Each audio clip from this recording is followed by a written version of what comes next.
आज के शो में। काबीना की तश्कील, क्या लीगी क़यादत मुश्किलात से दो चार। कहीं हम मालियाती करप्शन की बातें कर रहे हैं और कहीं हम अखलाकियाती करप्शन की बातें कर रहे हैं। ये गिरी हुई कौम का किरदार है जो इस वक्त हमारा है। सियासी माहौल, इखलाकी गिरावट, सद्दे-बाब क्या।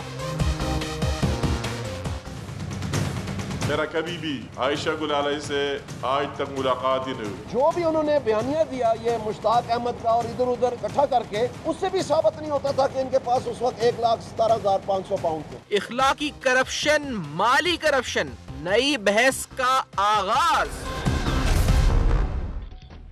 अस्सलाम वालेकुम। पस पर्दा हकायक सनसनीखेज इंकशाफात प्रोग्राम बेनकाब में हूँ आपके साथ सैफान खान। इंतहाई अहम दिन है ये सियासत के लिहाज से भी और मुल्क के मुस्तकबिल के मंजरनामे के हवाले से भी। जो सिमत का तायुन होना है इन्हीं दिनों में होना है और हतमी तौर पर जो अहम तरीन फैसले होने हैं वो भी इन्हीं समातों में, इन्हीं औकात में होने हैं। मरी के अंदर 2 रोज से इजलास जारी है। जब आपसे गुफ्तगू हम कर रहे हैं तो हमने देखा है कि एक नहीं बल्कि दूसरा दिन भी इजलास हुआ। आज भी कहा गया कि जो काबीना डिवीजन है वहां पर इंतजार रहा कि नए वज़रा हल्फ बर्दारी उनकी होगी, लेकिन आज भी वो नहीं हो सकी और हमने देखा कि उस हवाले से कोई हतमी ऐलान हमारे सामने नहीं आ सका। उन वज़रा के नाम सामने नहीं आ सके। 16 होंगे, 18 होंगे वफाकी वज़रा, 10 मिनिस्टर फॉर स्टेट होंगे।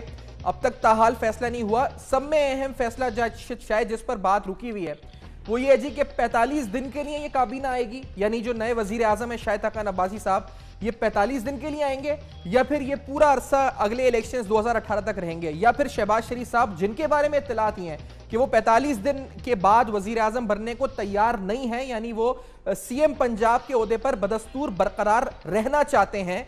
ये वो अहम बात है जो सामने आ रही है और इन्हीं अहम बातों के दौरान हमने देखा है कि सियासी जो इस वक्त इल्ज़ाम तराशी का सिलसिला है वो भी अपने उरूज पर हमें नजर आता है और इस पूरी सूरत हाल ये कहाँ जाती हुई नजर आती है।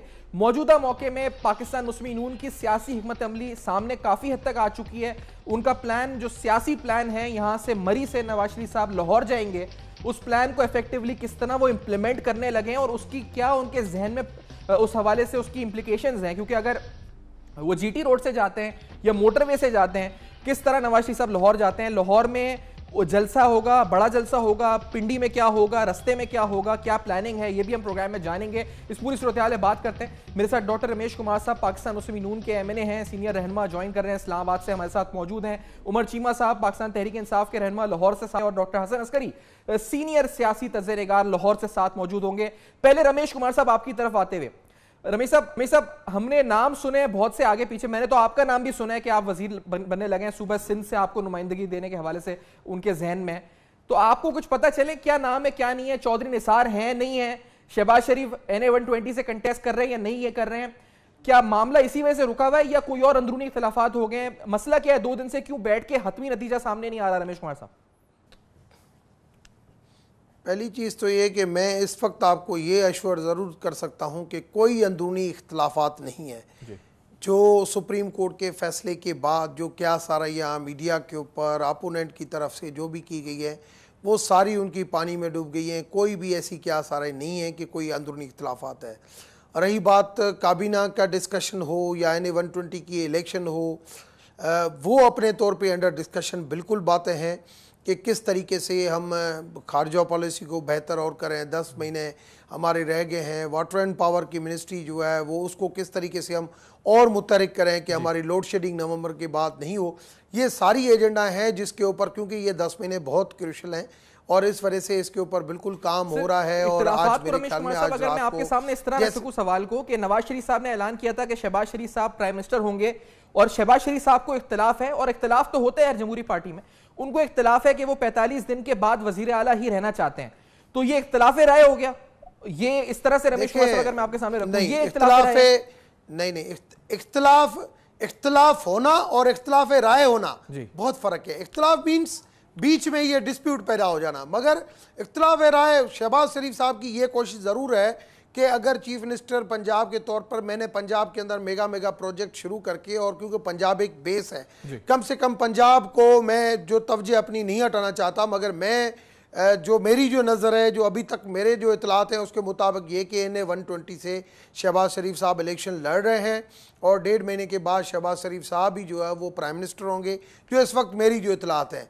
ज़्यादा खुली जो है वो बात को फाइनल जो डिसीजन होता है सारी डिस्कशन के बाद जो फाइनल चौधरी साहब काबीना का हिस्सा चौधरी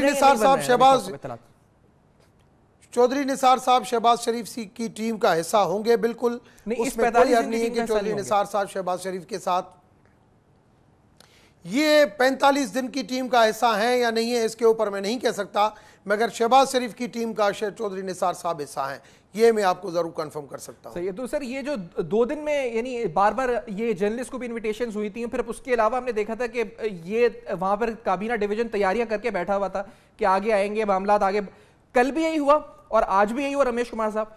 तो ये 2 दिन फिर क्यों इसमें लग गए, अगर सब कुछ तय हो चुका है कि जहनी तौर पे सब तैयारी है कि क्या होगा, और कोई मखसूस नए नाम है रमेश कुमार साहब, कौन कौन कोई नए एडिशंस हैं? 2-3 हमने सुना वजीर मुमलिकत शायद नया आ जाए।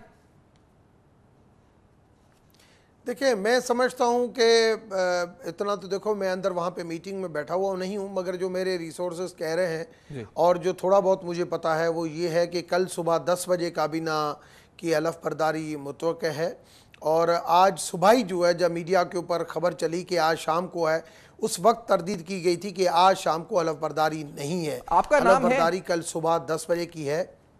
रमेश साहब आपका नाम है? मैं अपने मुंह से कुछ आपको कहूँ, मैं अभी कुछ आपको नहीं कह सकता कि किसके नहीं, कुछ नए ज़रूर नाम हैं, 4-5 नए जो है वो 5 के करीब नाम हैं।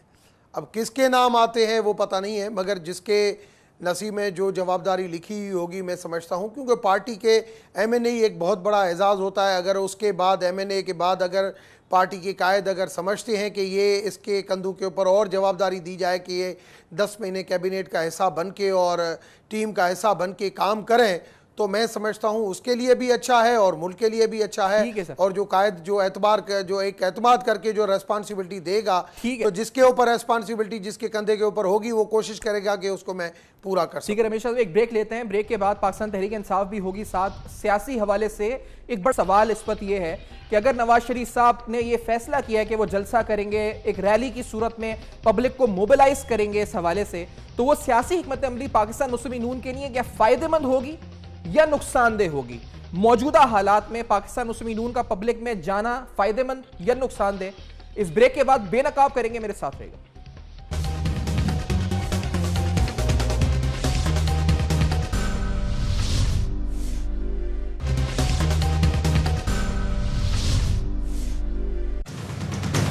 मेरा कभी भी आयशा गुल अलैहि से आज तक मुलाकात ही नहीं हुई। जो भी उन्होंने बयानिया दिया ये मुश्ताक अहमद का और इधर उधर इकट्ठा करके, उससे भी साबित नहीं होता था कि इनके पास उस वक्त 1,17,500 पाउंड थे। बन्नी का लगा उन्होंने लिख के दे दिया, अगर हम उनकी सारी ट्रांजैक्शन मान भी लें, जो कि मानने के लिए हम तैयार नहीं है, तो 1,46,000 पाउंड वो कहते हैं कि इसका मुझे नहीं पता जमाइमा ने कैसे भेजे हैं। मतलब बुलेट ट्रेन के जरिए आए हैं, 777 के जरिए आए हैं, 747 के जरिए आए हैं।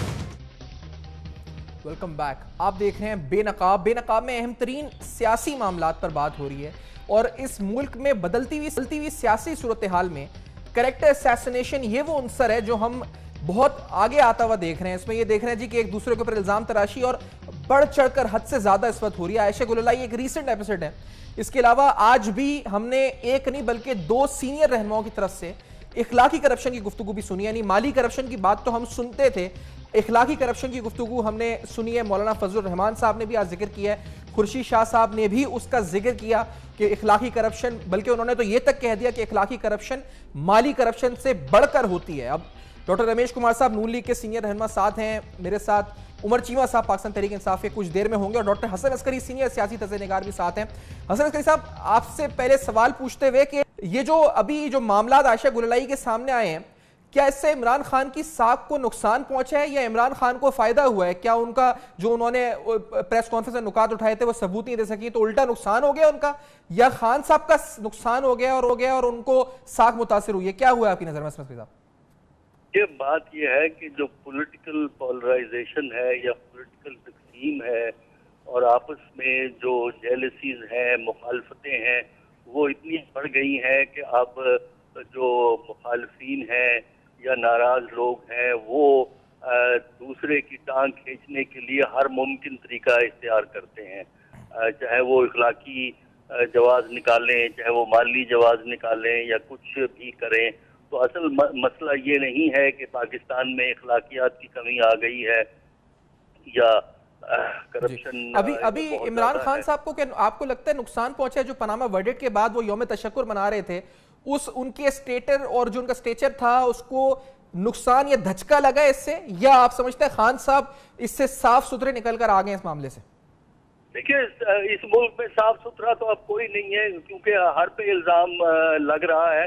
तो असल पॉइंट तो यही है कि सियासत आपकी बेहतर नहीं हो सकेगी, क्योंकि एक दूसरे पे गंद उछाल रहे हैं और उसका नतीजा ये निकलेगा कि तमाम गंदे होंगे, चाहे वो PMLN के हों, चाहे वो तहरीक इंसाफ के हो। और अगर सारे ही सियासतदान एक दूसरे की टांगे खींचेंगे तो जमहूरी अमल जो है वो सही मानों में आगे फरोग नहीं पा सकता। मेरे साथ ही जो है आप लिमिट्स रिकॉग्नाइज नहीं करते कि सियासी मुखालफत को एक नुक्ते से आगे अगर ले जाएं। बिल्कुल ठीक है असली साहब, मेरे साथ ही सिर्फ आप रहिएगा क्योंकि आप कुछ देर में स्टूडियो भी साथ ही होंगे। अमीर मुकाम साहब भी नून लीग के सीनियर रहनुमा, आज इन्होंने एक प्रेस कॉन्फ्रेंस की है खैबर पख्तूनख्वा से, बिलखुसूस स्पेसिफिकली आयशा गुललाई वाले मामले से इनका ताल्लुक जोड़ा गया था। इन्होंने उसकी नफी भी करी और डिटेल्स फराम करी हैं, तो इनकी राय लेना जरूरी है। अमीर मुकाम साहब, आप तक अगर आवाज पहुंच रही है sir, welcome to the show. जी अमीर मुकाम साहब, ये फरमाइएगा सर, अभी इस वक्त मौजूदा सूरत में खान साहब का लेटेस्ट बयान ये आया है कि नून लीग की आदत है कि वो पैसे खिलाती है और जो है इस वक्त इस्तेमाल करती है लोगों को। तो ये अभी भी खान साहब ने इस वक्त भी दावा किया है, अमीर मुकाम साहब, जिस वक्त हम बात कर रहे हैं, आपसे गुफ्तगू कर रहे हैं। मैं तो आपको ये कहूंगा, और खान साहब को मशवरा है कि उसको कोई ज़हनी अमराज के अस्पताल में दाखिल होना चाहिए। उसके इस तरह फोबिया हो गया है, मुझे समझ ही नहीं आ रहा है ये क्या बातें कर दे यार। पैसे इसको दिए, पैसे उसको दिए, यार ये कोई खटक टाइप लोग है यार, ये पैसे लेने देने से काम करता है।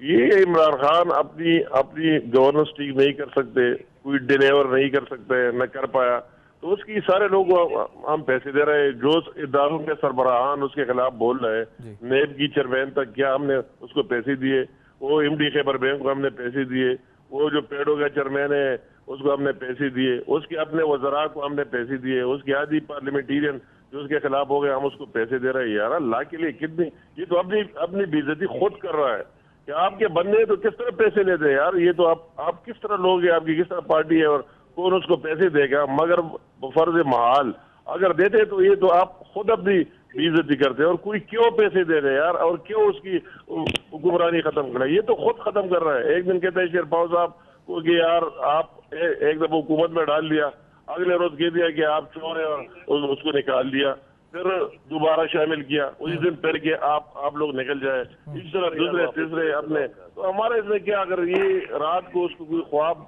में चीज नजर आता है तो सुबह कहते हैं ये तो PMLN कर रहा है, और सुबह में अगर डॉक्टर हड़ताल करते हैं तो कहते हैं अमीर मुकाम कर रहा है, अगर और कोई काम बिगड़ जाता है कहते हैं इसमें भी अमीर मुकाम का हाथ है। मुझे उसको हमारा फोबिया हो गया, PMLN फोबिया हो गया है, और वही फिर मेरा या KPK में फोबिया हो गए।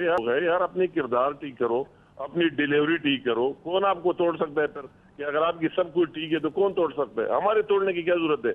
मुझे अगर पहले कहते तो मैं उसकी हुकूमत को खत्म कर सकता था, मगर मैंने कोशिश ही नहीं की। उसने बहुत मेहरबानी की, PTI तो आप जो सर ये कहते हैं कि हुकूमत कर दिया, ये अमीर उगासा साहब आपने कहा हुकूमत खत्म कर सकते हैं, तो KPK में नंबर गेम क्या है इस वक्त, और क्या कोई फॉरवर्ड ब्लॉक है जो पाकिस्तान तहरीक इंसाफ से मिलकर आपसे मिलने वाला है? यानी QWP के जाने के बाद क्या नंबर गेम आपके फेवर में चले गए? क्या वजह क्या हुई है जो आप इतने कॉन्फिडेंट है कि एक हफ्ते में हुकूमत खत्म कर सकते हैं वहां पे उनकी? हम अगर हुकूमत खत्म करते उसकी तो पहले बनाने नहीं देते, दूसरा हुकूमत बनाते, मगर हमने तो उसको टाइम बिल्कुल उसको मिलना है और उसको अपनी टाइम पूरी कर लेनी चाहिए। मगर जब अपने लोग उसको मना नहीं कर सकता हो ना, इसमें मेरा क्या हाथ है। तो अमीर उगासा साहब, तो यानी इस सूरत हाल में, और जो बिल्कुल आयशा गुललाई वाला मामला इस पर है, इसमें कुछ और बयानात आए हैं जी इस पर। तो कोई कहता है कि वो जो गई थी बनी गला, तो उनके साथ जो थे वो कहती है कि मेरे साथ, वो दावा करती है कि मेरे साथ ऐसे लोग थे जिनको खैर पख्तूनख्वा की हुकूमत की तरफ से कुछ मसाइल थे जिनको मैं हल करने के लिए बनी गला गई थी। वो जो लोग उनके साथ गए थे वो उस दावे की मुखालफत कर रहे हैं। ये लोग कौन है जो उनके आसपास नूर जमान और दीगर निकल कर आ गए? ये कौन लोग हैं? कोई पता नहीं। ये तो आयशा गुललाई से पूछे, वो जवाब दे सकती है, और PTI के लोग, ये उनका इंटरनल मामला है। अच्छा, मैं इसके साथ और PMLN के साथ कोई काम नहीं है, ये उनकी अंदरूनी मामला है, इंटरनल मामलात है, उसने क्या कहा, उसने क्या कहा, मगर मैं एज ए होल हम पर जो इल्जाम लगा रहे हैं उसकी मैं जवाब देने के लिए बिल्कुल तैयार हूँ। हमें उसकी हुकूमत खत्म करने जो आज बात की है और उसको डर लगी है, यार हमें आपकी हुकूमत खत्म करने के साथ क्या है? जब आपके अपने लोग उसको छोड़ रहे हैं, जब आप अपने इतिहादी एलाइज निकाल रहे हैं, जब आपकी अपनी पार्टी में फॉरवर्ड ब्लॉक बन गया है, डिवाइड हुआ है, तो इसमें हमारा क्या फॉल्ट है? हमने तो नहीं किया। हमने तो आपको हुकूमत मियां नवाज शरीफ साहब ने कह दिया, उसी टाइम मेरे साथ 23,000 लोग लाइन पर थे जब हुकूमत उनने 29 सीटें ली KPK में 99 में। मैंने उसको कहा मैं शामिल करता हूँ उसी टाइम जब 2013 में मुझे मियां साहब ने किया अमीर मुकाम ये काम छोड़ लो, ये वक्त गुजर गया है। PTI ने हमसे ज्यादा वोट लिए, ज्यादा मेंबर लिए, उसके आगे के बना दे। हमने तो उसी टाइम आपको छोड़ दिया। जब अभी आप डिलीवर आपने नहीं किया, सुबह में कुछ काम ही नहीं किया, सारे लोग आपसे नाराज, वन मैन शो, खटक इन कंपनी आप चल रही है, तो हमारे लिए तो अच्छा है कि उसने हम हुकूमत खत्म कर दें और खटक साहब ने मेहरबानी कर दी, PTI ही खत्म कर दी, वाश कर दी, तो हमारे 2018 में बहुत आसानी आई। हम क्यों खत्म कर देते? हम तो कहते रह जाए 2018 तक लोग देख रहे हैं। अमीर वकार साहब, ये भी हमने सुना कल ज़ियाउल्लाह आफरीदी साहब इस प्रोग्राम में साथ थे, तो वो कहते हैं कि सियासी खुदकुशी की है खान साहब ने परवेज खटक साहब को रख के। जो करप्शन के मामलात हैं परवेज खटक साहब के, ये तो उनका अंदरूनी मामला है, लेकिन अमीर वकार साहब क्या वजह है कि आयशा गुललाई और उससे पहले DG एहतसाब कमीशन और फिर ज़ियाउल्लाह आफरीदी बार बार ये आवाजें उठाते रहे कि करप्शन हो रही है, कुछ करें, लेकिन उस पर खान साहब खामोश हैं? तो आयशा गुललाई ने कहा जी ब्लैकमेल हो रहे हैं खान साहब, ये तासुर सही है क्या खैबर पख्तूनख्वा में कैसा हो रहा है? ये तो आप देख ले, वो 360 डैम जो बना रहे थे और उसके शकील दुरानी साहब आप जानते हैं सीनियर ब्यूरोक्रेट है, उसका चेयरमैन था उस बोर्ड का, उसने कितनी चार्जशीट लगाई कि 5 करोड़ रुपए डेली इसमें लूट मार हो रही, करप्शन हो रही है। एहतसाब कमीशन वाले ने क्या किया, एंटी करप्शन के डायरेक्टर ने क्या कहा, खैबर बैंक वाले ने क्या कहा, तीसरे चौथे या जो सोनामी ट्रीज और बिलियन ट्रीज चीज लगा रहे उसमें लोगों ने क्या कहा। मगर मुझे इसमें कोई शक जराबर नहीं है कि इन तमाम किक बैग्स में इमरान खान बराबर के बिल्कुल हिस्सेदार है। अगर हिस्सेदार न होते तो उसको एक्शन लेना चाहिए था। ये सारी शिकायत के बावजूद इमरान खान ने उसकी इंक्वायरी की, न DG एहतसाब कमीशन से पूछा कि आपका चार्ज ठीक नहीं है, गलत है, न उसने उसके पेड़ों के चेयरमैन के खिलाफ कोर्ट में किया, और हर वक्त कहते नंबर 1 वजीर आला है। जब नंबर 1 वजीर आला है तो इसमें बराबर इसका भी हिस्सा है। सही है। तो अमीर वकार साहब, यानी अभी जो खान साहब फिर से कहते हैं कि आपने कहा कि वो तो मामला जहनी मसला है, कि अगर वो कहते हैं कि मामला पैसों का है, आपने टेलीफोन कॉल का जिक्र किया अपनी प्रेस कॉन्फ्रेंस में कि बाद में बात हुई है आपकी आयशा गुललाई से फोन पर?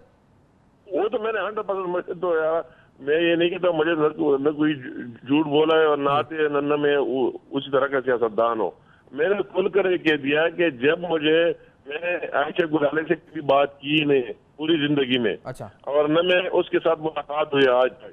मेरे वही जो मैं अपने गांव में था शांगला में, तो मुझे सोशल मीडिया पर ये आया कि आयशा गुलाले ने PTI छोड़ दी और इमरान खान पर इतनी बड़ी चार्जशीट लगाई और टेक्स्ट मैसेज किया और क्या क्या बातें की। तो एक पख्तून की हैसियत से, पाकिस्तानी की हैसियत से मैंने उसको कॉल किया, उसके साथ इज़हार हमदर्दी किया, उसको दाद दिया कि आपने दलेरी की कि उसका असल चेहरा आवाम के सामने ले आए और ये लाना चाहिए, ये बिल्कुल लाना चाहिए, किसी को दलेरी से बोलना चाहिए। मैं आपको दाद देता हूँ। और फिर वो लाइन ही कट गई। न मैं उसके साथ उसके बाद बात हुई, उससे पहले बात हुई, इतनी बात हुई और वो मुझे किसी ने सवाल नहीं किया था, मैंने खुद बता दिया कि मेरी इतनी बात हो गई।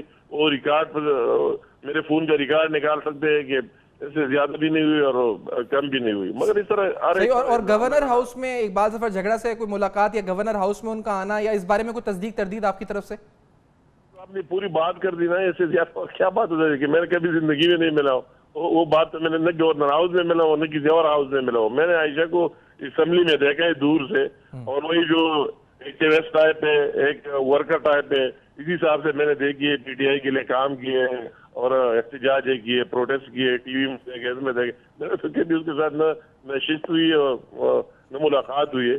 मगर वो इमरान खान की मुझे समझ नहीं आ रही कि इतनी आसानी से, मैं तो कहता हूँ कि उसी दिन कह रहा था कि वही जरदारी चोर है। अब मैं नहीं, बात ये सुने, कहते कि जरदारी तैयार से आपकी तरफ आ रहा हूँ, दूसरा काम ठीक है अमीर उमर साहब, आपका शुक्रिया अदा करता हुआ मैं ब्रेक की तरफ बढ़ूंगा, क्योंकि जो कोशिश थी कि पाकिस्तान तहरीक इंसाफ के रहनुमा स्टूडियो में उन्हें ज्वाइन करना था, अभी तक आए नहीं है। और इसी तरह हसन अस्करी साहब भी हमारे साथ होंगे। एक ब्रेक लेते हैं। बेनकाब में सियासी माहौल, मुस्तकबिल का मंजरनामा क्या हो सकता है, क्या होने जा रहा है, काबीना के हवाले से भी, और सियासत में इखलाक की जो गिरावट है वो किस तरफ आगे बढ़ने लगी है। इस ब्रेक के बाद बेनकाब करेंगे, मेरे साथ रहेगा।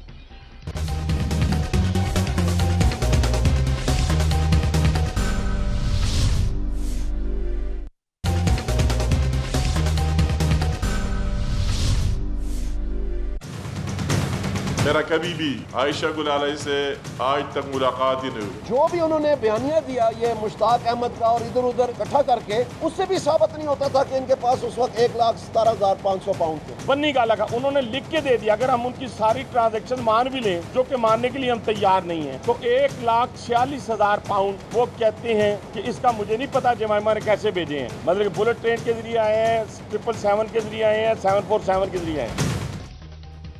Welcome back. आप देख रहे हैं बेनकाब, और बेनकाब में अहम तरीन सवालात उठा रहे हैं मुल्क के सियासी माहौल में आने वाली तब्दीलियां। और इस वक्त जो लेटेस्ट डेवलपमेंट है वो यही है जी कि कल हतमी तौर पर जो काबीना है वो हल्फ उठाएगी। नई काबीना का पहला इजलास होगा और ये मामला फाइनली तय पा चुके हैं। ये भी खबरें जराए से अब तक आ रही हैं कि अब इसका हतमी ऐलान हो चुका है। इस प्रोग्राम में हमने अमीर मुकाम साहब को लिया था प्रोग्राम में, और उन्होंने कुछ इल्जामात लगाए पाकिस्तान तहरीक इंसाफ के चेयरमैन के ऊपर। अब पाकिस्तान तहरीक इंसाफ का जवाब देना जरूरी है, लेकिन उससे पहले मैं बता दूं, क्योंकि डॉक्टर रमेश कुमार साथ थे उस वक्त, और अमीर मुकाम को इसलिए लिया था कि अमीर मुकाम साहब उस हवाले से बता सकें जो आयशा गुलाली से उनका राब्ता जोड़ा जा रहा है, जो उन्होंने प्रेस कॉन्फ्रेंस आज की थी। रमेश कुमार साहब उसी वक्त उठ गए जब अमीर मुकाम साहब को हमने टेलीफोन कॉल पर लिया पेशावर से। अब रमेश कुमार साहब क्यों उठे, कोई अंदरूनी इख्तिलाफात हैं ये हम नहीं जानते, लेकिन रमेश कुमार साहब ने अमीर मुकाम के साथ अपना बैठना मुनासिब नहीं समझा। वो पाकिस्तान तहरीक इंसाफ के साथ बैठने को तैयार है, लेकिन अमीर मुकाम साहब के साथ ऑन कॉल जब वो थे, वो उठ के शो से चले गए, उन्होंने माइक निकाला, शो से चले गए। अब ये उनका अपना इख्तियार है, उनको हक हासिल है कि वो बैठे या ना बैठे, लेकिन क्या ये अंदरूनी इख्तिलाफात की तरफ निशानदेही करता है, ये भी बड़ा इंपॉर्टेंट सवाल है। उमर चीमा साहब पाकिस्तान तहरीक इंसाफ के सीनियर रहनुमा लाहौर से अब साथ मौजूद हैं, और कुछ ही देर में हसन अस्करी साहब भी साथ होंगे। चीमा साहब, ये जो तमाम चीजें चल रही हैं, लेकिन खान साहब ने अभी कहा है जी कि नून लीग पैसे देती है और ये पैसों से खरीदा जाता है लोगों को। इस बात का क्या ठोस शवाहिद है कि Ayesha Gulalai has been paid by PMLN? ऐसी बात आप लोगों को हतमी तौर पर पता है, शवाहिद है इसके, या क्या है उमर चीमा साहब? सफार, एक तो आपकी पहले मुझे आवाज़ समझ नहीं आई थी क्योंकि आवाज़ बंद थी। अभी आप दोबारा दोहराएं अपना सवाल। अच्छा उमर चीमा साहब, मैं आपसे ये पूछ रहा था कि अभी अमीर मुकाम साहब भी हमारे साथ प्रोग्राम में थे, और वो कहते हैं जी खान साहब गलत इल्ज़ाम लगा रहे हैं कि उन्होंने पैसे अगर दिए नून लीग ने कुछ, और अभी खान साहब ने ये कहा है जब हम बात कर रहे हैं कि नून लीग पैसे देती है और पैसे देकर इस तरह के ड्रामे और ये सारे पॉलिटिकल शोज करती है, जो आयशा गुलाली के हवाले से रेफर किया उन्होंने मामले को। तो are you sure about this कि ये सब पैसों से हो रहा है जो अभी हो रहा है आपके खिलाफ, चीमा साहब? ऑफ कोर्स इसमें कोई डाउट नहीं है, और मेरे ख्याल में पिछले 48 घंटे से जिस तरह से मीडिया पे बुरी तरह से गुलाले जो है, जो अभी तक मीडिया अपेयरेंस और जो जितने उनके इंटरव्यूज़ हुए हैं, जो भी अभी तक गुफ्तगू उन्होंने जितनी नामाकुल की है, और PMLN जो टाइमिंग और ये सारी चीज़ें, और डेफिनेटली हमारे पास भी मालूमात हैं इस बारे में भी कि PMLN ने ये सारी कॉन्स्पिरेसी सारी डिज़ाइन की। It was a well planted conspiracy थी। PTI की क़यादत को जो है बदनाम करने की एक भोंडी साजिश थी, क्योंकि PMLN ये माजी में भी करती रही है। पीपल्स पार्टी की क़यादत के खिलाफ, PTI की क़यादत के खिलाफ भी ये लोग इस किस्म के ओछे और कंडे इस्तेमाल करते रहे माजी के अंदर भी। और बूरबन में जिस तरह से हॉर्स ट्रेडिंग की बुनियाद रखी गई, PMLN तो मौजूद है इस सारी। आरिफ निजामी साहब के हवाले से एक बात कोर्ट हुई थी बीच में, करने के अंदर PMLN का लीडरशिप का बड़ा ये उमर चीमा साहब, आरिफ निजामी साहब के हवाले से एक बात कोर्ट हुई थी जिसकी उन्होंने बाद में वजाहत करी कि अंदरीब अब्बास साहिबा ने बोला था कि उन लोगों को ऑफर हो रही है 50-50 करोड़ रुपए की के नून लीग की तरफ से। तो आप जब कह रहे हैं कि मामला पैसों का है, तो उमर चीमा साहब कुछ वजाहत मजीद कर सकते हैं कि कितने पैसे दिए गए, या कुछ आपके पास अमली, क्योंकि ये तो आप बिल्कुल ठीक कह रहे हैं कि रिकॉर्ड की बुनियाद पर है कि ये पैसे देते हैं, लेकिन आयशा गुलाली को कितने पैसे ऑफर हुए ये पता है आपको? इसके इल्म में है आपके कुछ? जैसे अंदरीब अब्बास ने 50 करोड़ की बात की थी आरिफ निजामी साहब के सामने, तो आप लोगों को ये इल्म है कि कितने पैसे दिए गए? ये कोई ऐसी बात है आपके जहन में? देखिए, एक बात तो यकीनी है कि पैसे डेफिनेटली इसमें अच्छा खासा जो है अमाउंट होगा, जो इतना बड़ा जो उन्होंने एक साजिश का हिस्सा बनी, एक कलाकार बनी आयशा गुलाले, और अफसोसनाक ये बात है। लेकिन जहाँ तक आप बात कर रहे हैं एग्जैक्ट अमाउंट की, तो वो भी आने वाले दिनों में सामने आ जाएगा। आपकी अपनी सहाफ़ी बरादरी के कई लोगों ने जो है कोट किए हैं, डिफरेंट अमाउंट्स उन्होंने कोट किया है, और डेफिनेटली क्रेडिबल जर्नलिस्ट हैं निज़ामी साहब भी, उन्होंने बगैर तहकीक के तो इसके बाद निज़ामी साहब ने ये नहीं कहा कि उनको पता है कि पैसे मिले हैं इस पर। उन्होंने कहा अंदलीब अब्बास ने बताया था कि अंदलीब अब्बास और पाकिस्तान तहरीक इंसाफ की रहनुमाओं को 50-50 करोड़ रुपए ऑफर हो रहे हैं। उन्होंने अपने हवाले से बात नहीं की थी कि मुझे पता है कि आयशा गुलाली को 50 करोड़ हुए, ये उन्होंने वजाहत की है आरिफ निज़ामी साहब ने। उमर चीमा साहब, मेरे भाई, मैं आपसे अर्ज कर रहा हूँ ना, क्या आपके अपने सहाफ़ी सोर्सेज भी इसको कोट कर रहे हैं, डिफरेंट कोट कर रहे हैं? हमारे भी ज़राए से यही पता चल रहा है कि लोगों को जो है कई हमारे पार्टी के MN MPs को आपने लास्ट देखा जैसे सेनेट के इलेक्शन में भी लोगों को जो है पैसों की ऑफर करना, इवन जो लोग इमरान खान तक को जो है 10 अरब रुपए की ऑफर कर सकते हैं, आज तक तो उसका जवाब नहीं दे सके ये अदालत के अंदर। इमरान खान साहब ने तो उल्टा दावा किया इनको। अच्छा, इस पे चीमा साहब मैं आना चाहूंगा, लेकिन पहले हसन अस्करी साहब से भी पूछ लूं। हसन अस्करी साहब, जब नवाज शरीफ साहब जलसे की सूरत करते हैं लाहौर में और रैली वगैरह करते हैं, तो आपके नजदीक स्ट्रैटेजी सही है हसन अस्करी साहब, और क्या इस पर इससे सियासी माहौल पे क्या मुस्बत या मनफी असर पड़ेगा? हसन अस्करी साहब, बात यह है कि दोनों बड़ी पार्टियों में एक बड़ी शदीद किस्म की स्ट्रगल चल रही है एक दूसरे को नीचा दिखाने के लिए, और उसके लिए जितने भी मुमकिन तरीके हैं वो इख्तियार किए जाते हैं, चाहे उसमें जलसा हो, जुलूस हो। जलसा में जो तकारीर होती हैं वो एक दूसरे के खिलाफ काफ़ी गंद उछालने के लिए होती हैं, और वो होंगी आइंदा जो जलसा होगा। इसी तरह जहाँ तक पैसे का झगड़े का ताल्लुक है, उसमें ये भी एक वेपन है पैसा, चीज़ें अपनी मर्जी की करने के लिए जहाँ ज़रूरत हो इस्तेमाल हो जाता है, जहाँ ज़रूरत हो वो नहीं इस्तेमाल होता। तो इस वक्त पाकिस्तान की पॉलिटिक्स जो है वो इस हद तक डीजनरेट कर गई है कि अपने मकासद के हसूल के लिए जो भी मुमकिन है, जो भी तरीकाकार चल सकता है, जो भी कार्ड खेला जा सकता है, वो खेलने की कोशिश की जाती है। तो ये एक डेस्परेट, सिर्फ वो तो ठीक है, लेकिन सियासी तौर पर हिकमत अमली ठीक है, जलसा निकालने की नवाज शरीफ साहब पब्लिक में जाएं और पब्लिक में जाकर लोगों को जमा करके GT रोड या मोटरवे जिसे भी लाहौर जाएं, फिर लाहौर में जाके लाहौर में शाम में जलसा करें, और वो जलसा शायद दाता दरबार की बात हो रही है या उधर हो, तो ये सही स्ट्रैटेजी हसन अस्करी साहब, पॉलिटिकली सही कार्ड्स खेल रहे हैं नवाज शरीफ साहब?